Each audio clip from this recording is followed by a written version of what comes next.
Hello, Tracy here. I'm going to attempt to make one of these word books. I've never made one of these before, and I was looking on YouTube and the internet, and I haven't found any tutorials for them, so I thought I would do one. Hopefully it turns out, and if it doesn't, you'll never see this video anyway. But a lot of you have asked me how I have made my mini books from start to finish, so I figured since I'm making this one right now, I will show you the steps that I'm taking. Now this one is for my nephew. My brother David and his wife Amanda just had a little baby boy, and so this is for him, and I thought what a nice way to give him a personalized gift than his own little mini book. So like I said, I have never done this before, so hopefully now, what it turns out. This is my template, and what I used is for this is just used file folders, old file folders, and this is just photocopy paper.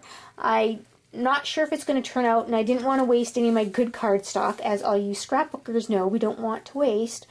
So I figured I'd just use that, and if it didn't turn out well, no big loss. So what I did was I cut my letters on my Cricut with the storybook cartridge, and the bigger letters are cut at a 5, and these smaller letters here are cut at 1 1/4. But these would change depending on how long the name is, or if you want the last name, or depending on your personalized book. So what I did was, once I cut this out, I figured out I needed the height of the book, so I cut out the letter, put it against the file folder, and then I got my height.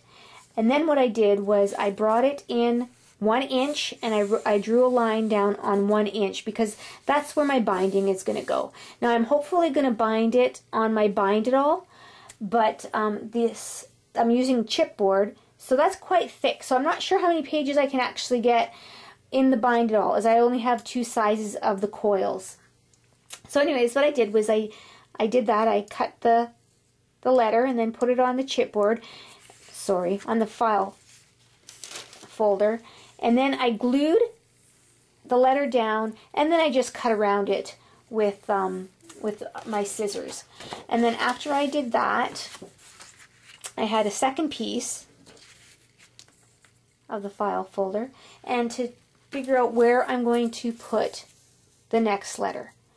And I wanted it close, but not too close, because he only has 3 letters in his name, so I wanted room to, when you open it, you can still have an area to decorate and embellish and play. We all like to play with our supplies. So that's what I did, and then I would glue the O down and then cut it out, and then on with the M and the rest of it. And because he only has 3 letters in his name, I was trying to figure out ways to make more pages. And I thought, oh, maybe I can stick an envelope in here, decorate it. And then one night, laying in bed, where I get all my good ideas when you're half asleep, I thought I'd make his last name down the side, which is my maiden name. It only has 4 letters, so that fit nicely.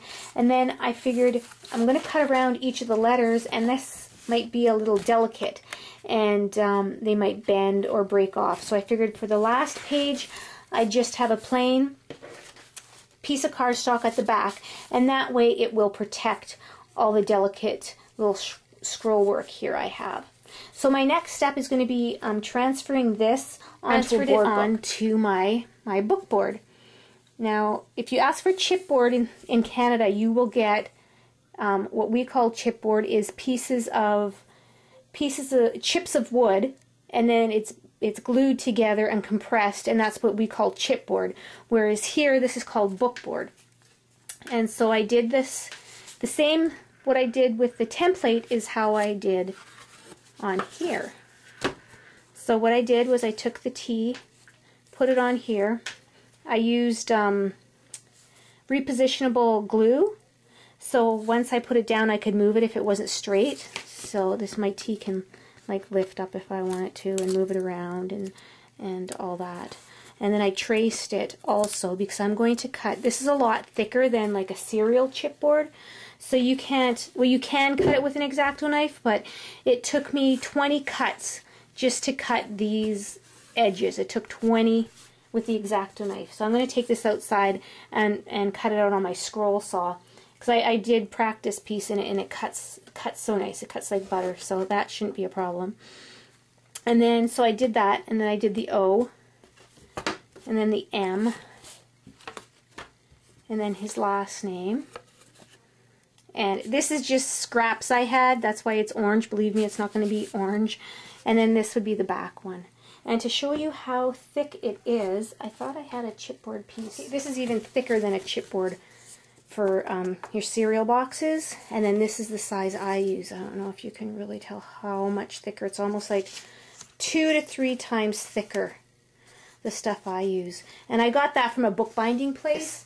So I'm going to take my scroll saw and I'm going to cut around the name, because there's no way I can do that with an X-Acto knife. And we'll see what I get. Okay, we're in my messy workshop here, and I just thought I'd show you how I'm cutting out I'll do the O because it's the fastest. I know in some other board books you can cut the inside out, but I'm not going to do that with this one just because I don't even know how good it's going to work out. So it might be a little loud.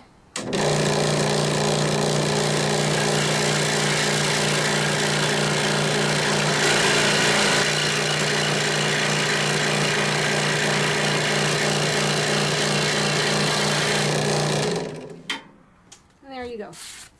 I'm going to clean it up a little bit more, give it a little bit of sanding, but you get the general idea.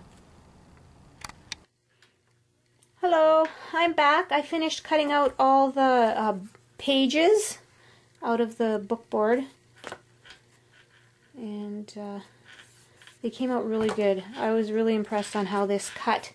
It cuts really nice. This one was a little bit more difficult as it has a little bit more details to the edges. But the thing is with this, like I said, these are just repositionable, so these aren't going to be on here, these letters. Obviously I'm not going to use this bright orange, but this is just so when I cut it, I knew exactly where to cut it. So I'm going to use, I think I might use browns and blues with this book. I like that color combination. So anyways, that's how I cut the pages. So now next thing is to pick my papers and then take this off, take these repositionable letters off, and then cover the whole piece with my cardstock. And then I will cut another letter with coordinating paper and put it on top of my back paper. I hope that makes sense, because I'm not very good at explaining myself. That's why I do videos, so you can see what I'm doing. Okay, so on to the next step. Bye now.